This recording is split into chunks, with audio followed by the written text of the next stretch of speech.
A couple things, guys. We have finished our 11th practice the other day. We were off yesterday, and we'll get back in here today and tomorrow for our 12th and 13. But it's coming quick. It's weird, even though we would have started on November 3rd.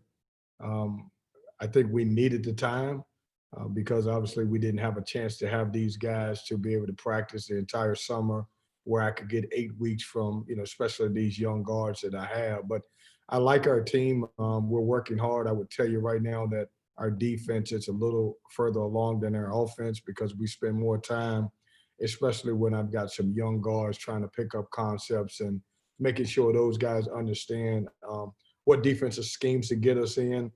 Some guys have really stood out to me. One being Manny Bates. He's being more reliable where you can throw the ball inside and he's able to score. So believe it or not, he'll be more than just a defensive player. I don't want to lose what he's got on the defensive end, but he's coming along. Guys like Devin, who's our veteran guard, has had some really good days in the gym, and Braxton and Thomas have had some shootouts in practice, which you like to see. So excited about where we at. We have a long ways to go. We have a short amount of time to get there, especially with these guys that I got to bring along pretty quick. So I'll open it up to questions from you guys. Mike Toper, go ahead. Good morning, Coach. Nice to see you. I wanted to ask you, we heard about the challenge there, but can you shed any insight into the schedule or some of the early matchups? I know it's probably a matter of getting the contracts finalized, but can you shed any light on that? Yeah, Mike. I can talk about the challenge. We do know that we're going to play Michigan in the challenge. Don't ask me about Michigan. I have no idea. I know Jawan does a great job there. But obviously I literally found out yesterday that was going to be our opponent. I was hoping that we could be at home, but I knew we wasn't because we were at home last year.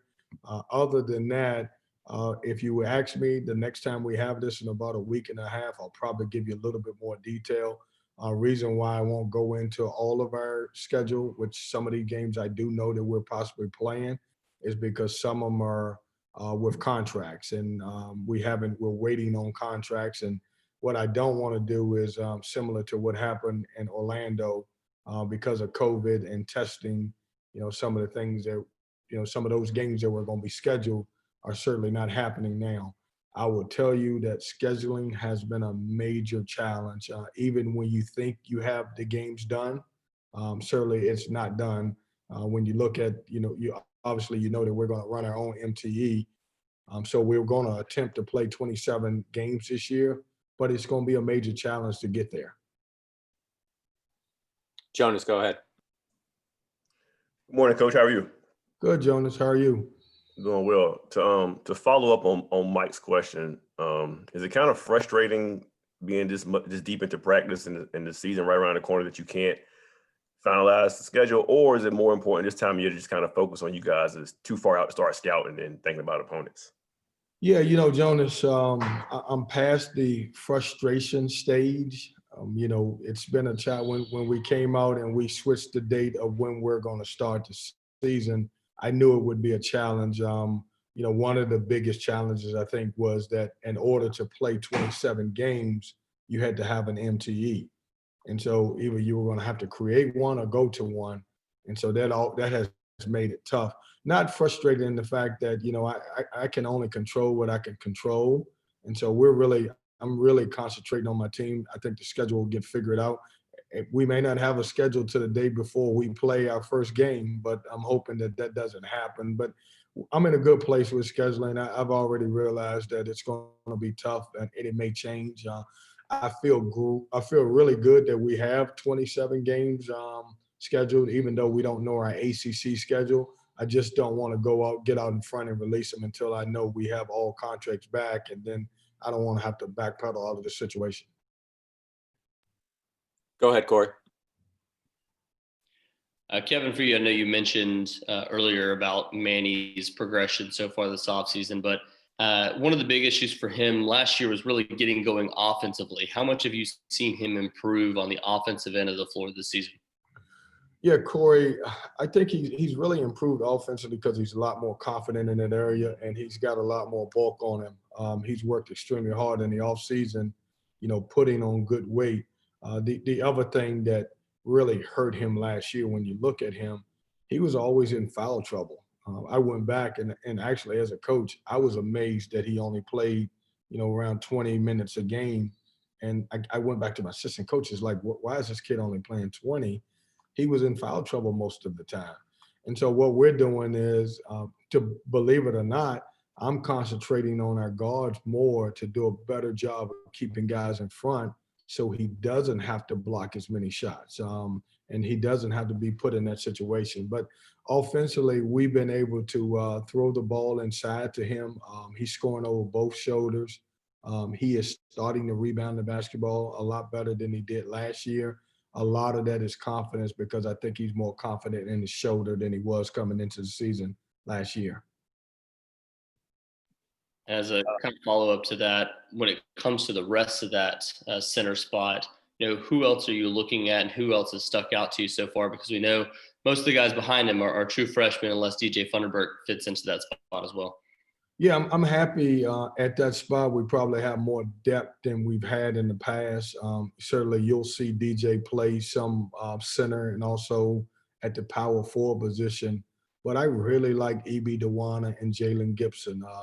They're going to be really, really good players at NC State. I'm going to have to ask them to be a little bit more patient because, as we develop those guys, but both of those guys really bring something unique to the table. Go ahead, Schnittiger. Kevin, what have you seen from Cam Hayes in these practices, and is he a guy that could be an option or even early in the season at that starting point guard spot? Yeah, he is smart. He's quick. He makes the right play, but it's going to take him some time. The two freshmen that I have, and him and Shaquille Moore, those guys are very talented freshmen.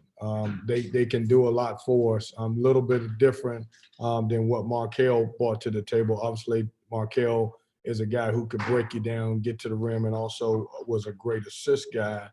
I think these guys bring a little bit more on the defensive end. Cam Hayes is more of a pull-up guy, and Shaquille Moore is just tough. When you talk about toughness, he's a guy that can sit down and pick you up 94 feet. Really aggressive, a paint touch guy. Cam's going to be talented. It's going to be one of those things that, and within these next 20 practices or so, or actually 18 practices, they've got to grow up really, really fast. And as you guys know, being in this league and covering this league for a long time, in order to play as a freshman, that's tough. And so I've got to put them in a situation. The unfortunate thing about guys like Cam and Shaquille is that we don't have an exhibition this year. We don't have a scrimmage this year. So their first game on November the 25th will be the first game they ever played in college. Thank you. Go ahead, Rod. Hey, Coach. Good to see you again, man. Is it fair to say this team has a chance to be the most versatile team you've had in Raleigh? I mean, what do you see when you look at the mix and match possibilities on this roster? Yeah, Rod, I thought I had it last year, and then we had some injuries. And so, I know anytime I say that, that's going to go viral, and everybody said, man, this is his deepest, most versatile team. And it is to date. But understand that, barring some injuries or we're facing a pandemic and COVID, that depth, which we will need, obviously could be questioned at times, just depends on, who or if any of those guys miss part of the season. That being said, I do have several guys on the roster that can play multiple positions. I like where we at. I like that we have guys like veterans like Thomas Allen and Braxton, that if the freshmen struggle early at the point guard position, I feel comfortable moving those guys there or possibly starting those guys at that position. When you look at the fact that Jericho has put a lot of work in to be able to play some small forward this year, that's a plus for us. And then obviously being able to go with a bigger lineup, having DJ Funderburk at the 4. So I love our size. I love our versatility. I love our length. And we're quick. We're a fast team. We just have to put it together because we got a good bunch of veteran guys, but then as every coach will point out to you, we're really young with about 6 freshmen that hadn't played before. Justin Williams. Hey, good morning, Coach. Thank you for your time today. Earlier this offseason, the ACC head coaches voted to wear polo shirts on the sideline, and you immediately came to mind as one of the best dressed coaches in the ACC. I'm curious to hear your thoughts on about your feelings about leaving the blazer at home this year. Well, nobody said that the blazer wasn't coming out. So let's make sure that we're clear on that. That's a recommendation. That's what we're told that we can wear. But I will say this, in that recommendation, I've looked that over. There's nowhere to say we can't wear the red blazer. I just got to wear the best polo. I got to have the best polo and got to find me a red polo and look good about doing it. But it makes sense. We don't know how many fans that we're going to have at any of these games. I completely understand it. When you look at what the NBA did, when you look at a lot of the early season MTEs, they're typically going to wear polos. And so I think that's going to be what we do early on. Obviously, if it's more fans that's able to attend the game, then that may change. But the red blazer, you're probably going to see it at some point. I may have to scale it down. I may have to go, which I don't know if I can do this. I may have to go red blazer and some type of T-shirt. That's not my style, but it may be something I have to do.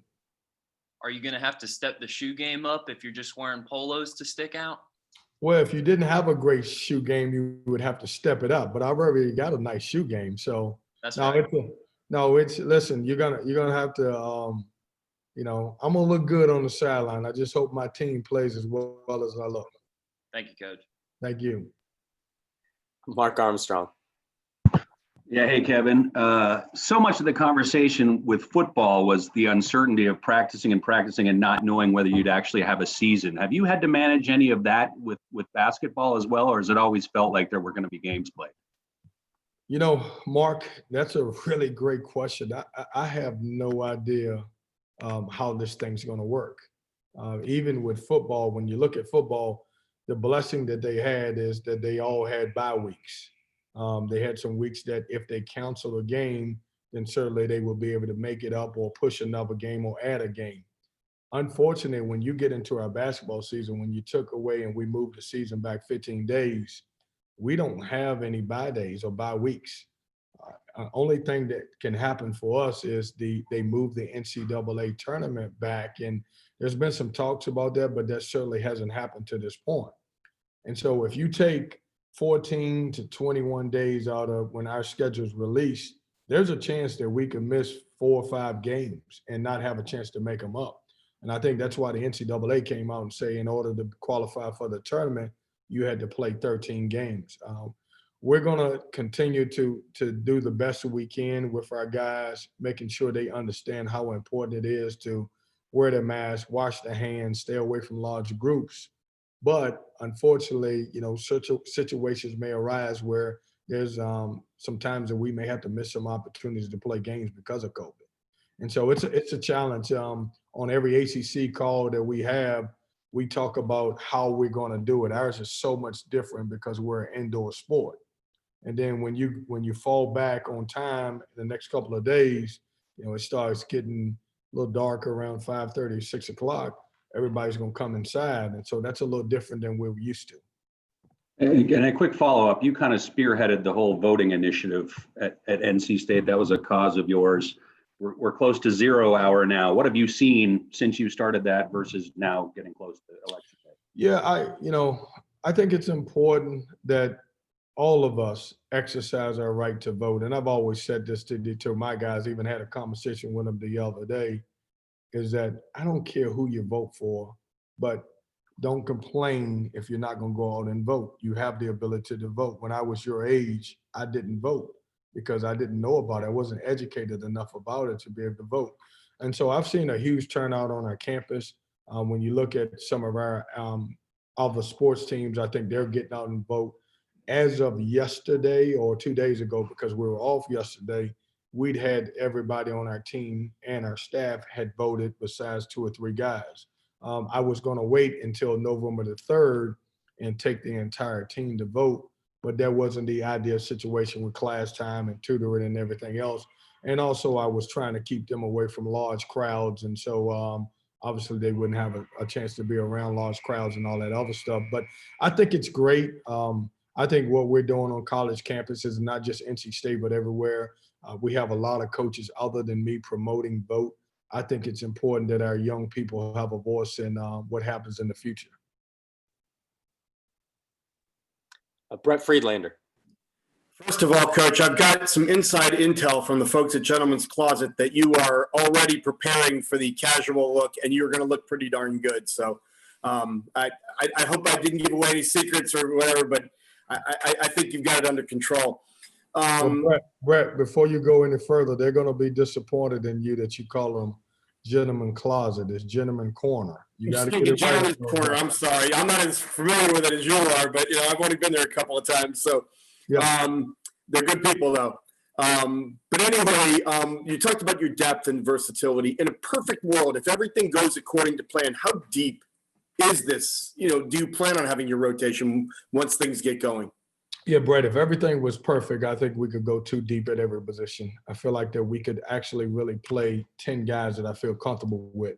Obviously, a couple of those guys will be young freshmen on the back end of that.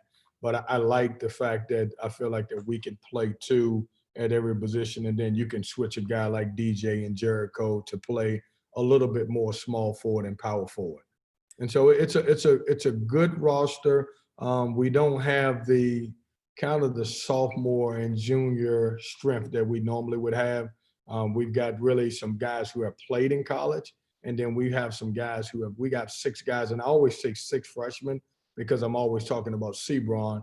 We have 6 guys who have never played in a college game. If you do have that come about, and all right, we'll go too deep at each position, you've been one of the leaders in points per game in the ACC since you've been here. Does that go up, or is it you just play that tempo and just do it a little bit better? Yeah, I want our teams to run more this year. Even though we're one of the teams that have led this league and one or two top 2 or 3 teams in the league in scoring, I don't think we've done a great job of defensive rebounding the basketball. And when we don't defensive rebound, we don't have a chance to get out and transition as much. On the flip side, we've been a very good offensive rebounding team. So we've got a lot of our missed shots back and been able to score, and that's why we've been pretty good in transition. Our presses have created some turnovers. That's why we've been able to score. But I don't think that we have ran enough. I don't think that we've got out and got a lot of transitions. And in order to do that, we've got to do a good job of, number one, running guys in and out of the game that are fresh and doing a better job of defensive rebounding. Thanks a lot. Thank you, Brett. Go ahead, Mike. Hey, Coach, I want to ask you something. Devin kind of brought it up when we talked to him. I think it was last week or a few weeks ago. I wanted to ask you, how have you addressed mental health with some of your players in that, I know they're sports psychologists, but for the freshmen and maybe some of the transfers, obviously they expected a very different college experience overall. And I'm sure this is a very trying time when you talk about 18, 19-year-olds. How have you tried to address that with your guys? Well, the biggest thing for those guys is just knowing that we're here as a staff and we're able to talk and communicate with those guys. And we have guys on campus who are more professional in those areas if they need to talk to someone. But it's tough because you think about a guy who's a senior in Devin and Braxton and DJ, and you're not knowing exactly how your season's going to go. You're hoping and praying that you get a chance to play 27 games, but there's a chance you may not. And so we're constantly talking to these guys about staying positive, obviously accepting what we can accept and controlling what we can control. But I think as a head coach, it's so important, even more now this year than it's been in the past. And I've always been a guy who was a great communicator with my players, that we talk to them more and more, just because these young men have a lot of things going on and a lot of challenges that's in front of them. Go ahead, Jonas. Hey, Coach, this question has nothing to do with basketball. In the spirit of the weekend, what's your go-to Halloween costume? I haven't done a costume in so long. I don't know. I'm sitting here and I'm trying. I hope my son's not listening. My 12-year-old Kaden. I was talking to my wife, and I feel so bad for every kid that won't have a normal trick or treat.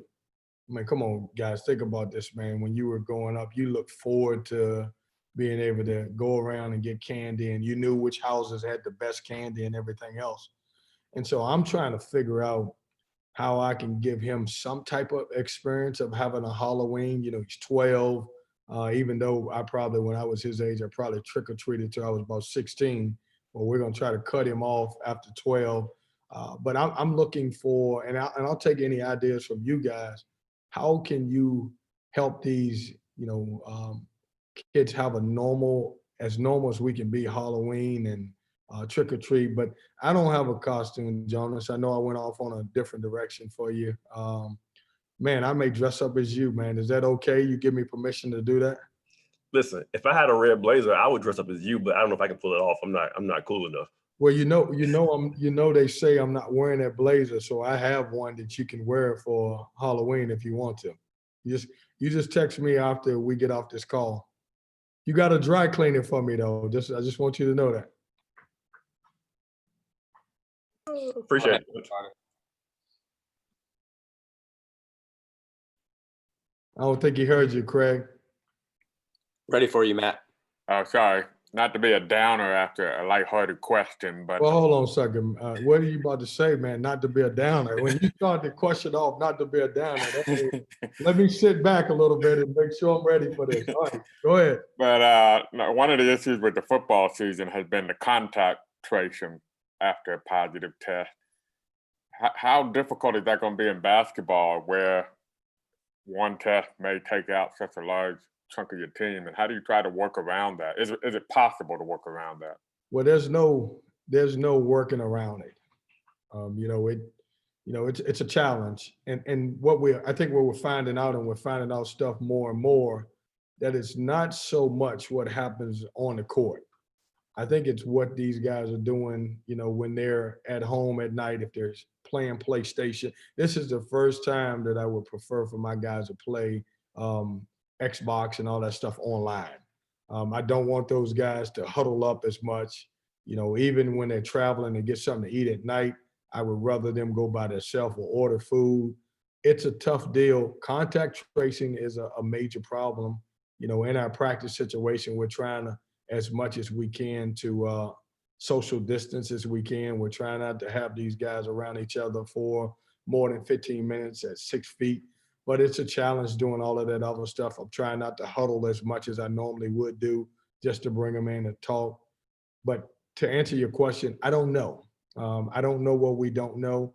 The unfortunate thing is, because when basketball ended, when the ACC tournament, at that time we only had one positive or close, maybe, that we knew of. Now we're facing a lot, and we're finding more and more about contact tracing as we move along. All right, I appreciate it, Coach. I think that's it.